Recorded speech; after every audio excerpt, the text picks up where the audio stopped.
Welcome, everyone, to the Empath X community conversation. I'm Jeremy. Glad to have everyone here today with our Community Without Conditions, where everyone's invited to bring what is uniquely theirs to offer.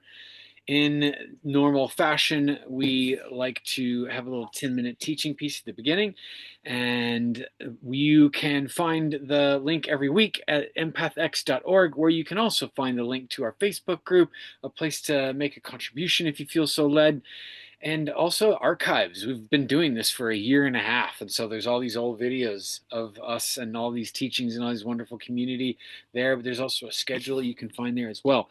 Without much further ado, I'm excited that this evening we have our dear brother Doug facilitating for us. Doug, hey man, what's up, buddy?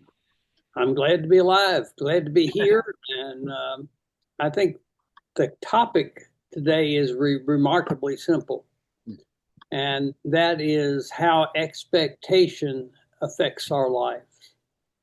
Now, expectation is one of those emotional words that most people gloss over. But I'd like for our conversation today, I'd like for you to include your expectations of what you are looking for. Expectations always come from a premise being truth, or the premise being false. And most of our expectations are of people's behavior. That's been my experience anyway. However, oftentimes those expectations are not based on truth. They're based on perception. They're based on your judgments of the people involved. And we learned about expectation as a tool for judging people. And we're not, this isn't a common conversation to have.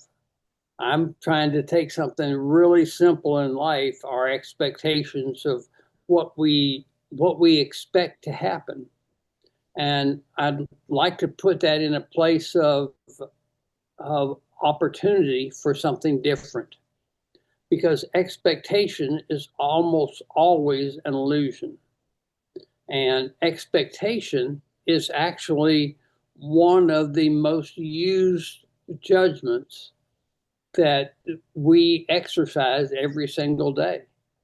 Expectation of your partner, expectation of your friends, expectation of your the rules of employment, the expectation of, and it's way more complicated than most people give understanding to.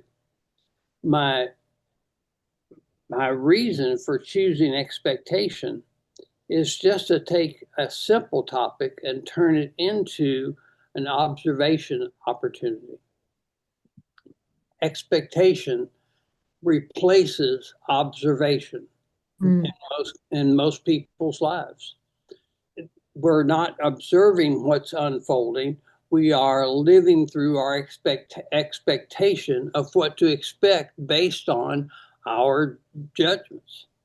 And there's one truth that comes in through our conversations time and time again, is judgment isn't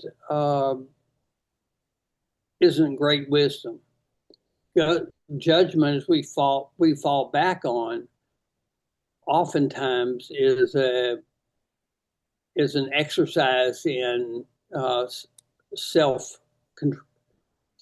judgment, self criticism, and observation is the opposite of that.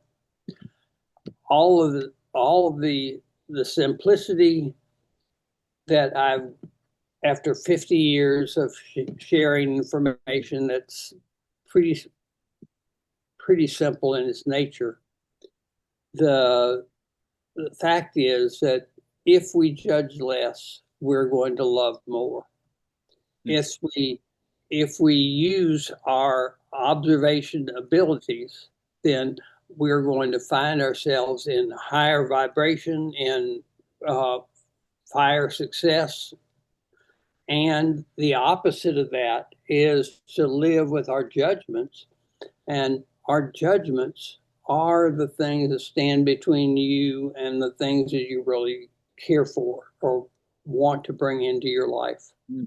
So I'd like to I'd like to take a minute or two to just talk through how observations have morphed into expectations.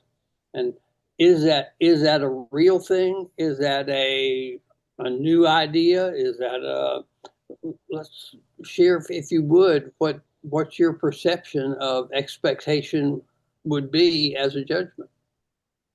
I know for me, Doug, what comes up right away is that I think I know.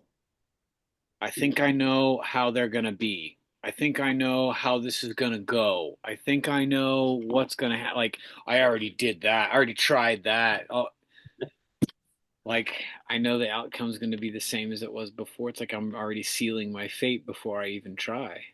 Mm-hmm. That's observational. Anybody else? Don't have to. Not on if you don't want to. Mm-hmm.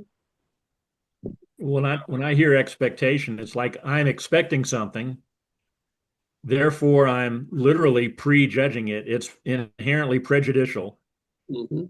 for me to have an expectation. And even if I've got a history that leads to the expectation, it's still history based, not present based. Mm-hmm. So it's just sort of like you said, Jeremy, it's a trap. There's no way it's going to turn out. Well, there's no way you can be objective if you're in expectation mode. Sorry. You You're, can't. Like it's it's not the possible.